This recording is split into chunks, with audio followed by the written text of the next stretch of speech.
สบายดียินดีต้อนรับท่านเข้าสู่ลาวออนไลน์ช็อป168สำหรับวิดีโอนี้เขาจะสาธิตให้กับท่านผู้ชมได้เห็นว่าเรื่องการแพ็คอาหาร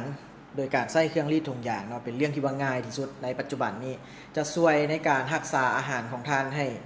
ได้อยู่แบบหลายๆมื้อหรือว่ายาวนานเนาะเพราะว่าอากาศจะบ่มีเข้าไปเลยทีมงานเขาสาธิตให้กับท่านผู้ชมได้เห็นเลยเนาะ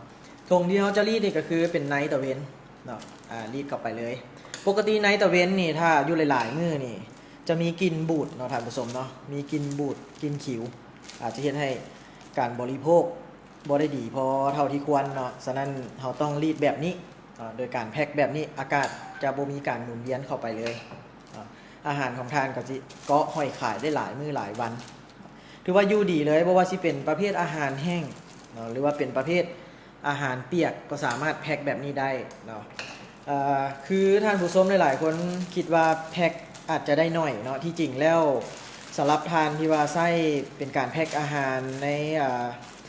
งานคันที่ว่าแล้วเป็นงานการกุศลเนาะหรือว่างานแจกฟรี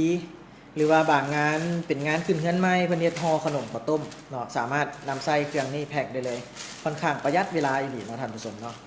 นี่เป็นกล้วยอบน้ำผึ้งเนาะมาจากทางเมืองสนาคามเฮาเนาะก็ใส่เครื่องรีดแบบนี้คือกันเนาะจะเฮ็ดให้ได้มาตรฐานทีมงานลองซันลงเวลารีดแล้วลองซันลงลองเบิ่งดู